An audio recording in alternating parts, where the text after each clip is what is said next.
সর্বশেষ যে ব্যক্তি জাহান্নাম থেকে মুক্তি লাভ করবে তাকে আল্লাহ পাক বলবেন, ফেরেশতাদেরকে বলবেন, ও আমার ফেরেশতারা, আমার এই বান্দাকে জান্নাত এবং জাহান্নামের মাঝখানে রেখে দাও।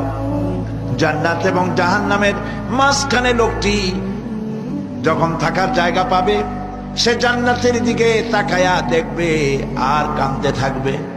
আল্লাহ পাক জিজ্ঞেস করবেন, বান্দারে, যুগের পর যুগ ধরে জাহান্নামে কেঁদেছ, আমি রব্বুল আলামিন জাহান্নাম মাফ করে দিয়া জান্নাত জাহান্নামের মাঝখানে রেখে দিয়েছি, আযাব থেকে তো বেঁচে গেছো, এখন কাঁদো কেন?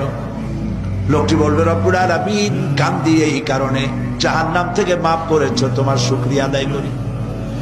জান্নাত তো আমার কপালে নাই, কিসমতে নাই, কিন্তু জান্নাত আমি এখান থেকে দেখতে পাচ্ছি, জান্নাতের সুঘ্রাণ আমার নাকে আসতেছে, কপালে নাই যাওয়ার।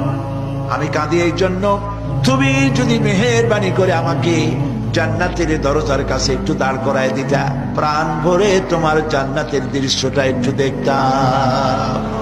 আল্লাহ পাক তার আরজি পূরণ করবেন, বলবেন, যাও, ফেরেশতাদের বলবেন, এর জান্নাতের দরজার কাছে দাঁড় করায় দাও। জান্নাতের দরজার কাছে দাঁড়িয়ে লোকটি আবার কান্না শুরু করবে। আল্লাহ পাক প্রশ্ন করবেন, এবার কান্দো কেন? লোকটি